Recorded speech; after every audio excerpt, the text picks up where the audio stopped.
Hello. I didn't see you there. Welcome to Panic, Crashes, and Manias, an overview of the speculative South Sea bubble, presented by Mark Schneider and myself, James Gomez. So how is everyone doing tonight? Excellent. The topics we'll be covering are a brief overview of the bubble, how risk and return played a role, the value of the company, and a brief behavioral economic discussion to conclude. So what exactly was the South Sea bubble? It was the 18th century and England was at constant war and the country was in extreme debt. The South Sea Company was an international trading company that was granted a trade monopoly by the government in exchange for acquiring large amounts of government debt. At one point, the South Sea Company took on England's £31 million debt. In exchange, the government would allow South Sea Company to issue stock equal to the value of that debt.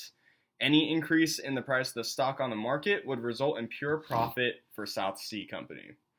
The company hoped to be as large and profitable as the East India Trade Company was. However, there was one issue. The monopoly that South Sea Company was granted proved to be incredibly unfruitful, resulting in nearly no actual trade. As a result, the only source of revenue for the South Sea Company was an increase in the share price. Therefore, the company had to ensure that shares were consistently selling for more and more money over time.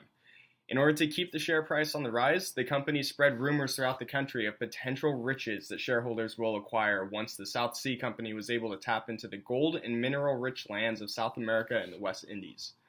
The company also enticed people to purchase stock by offering purchase schemes such as 20% down and payments on the balance every 2 months.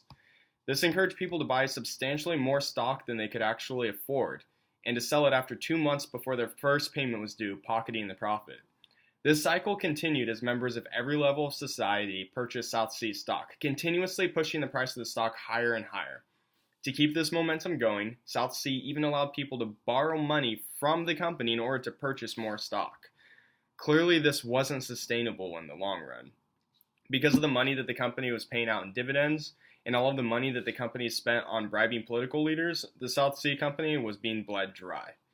At one point, the scheme got so out of control that the company would have owed shareholders more money than there actually was in the entire country. Over the course of 7 months, the stock of South Sea increased from $100 a share to nearly $1,000 a share.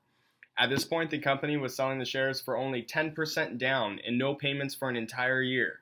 This too good to be true purchase option became exactly just that, too good to be true. In the blink of an eye, members of every aspect of society realized that the South Sea couldn't possibly be capable of sustaining itself, which resulted in a massive sell-off of the South, and the South Sea went bankrupt. Well, that was the overview of the South Sea bubble. Mark is now going to discuss the risk-return aspect as well as a valuation discussion. Thank you.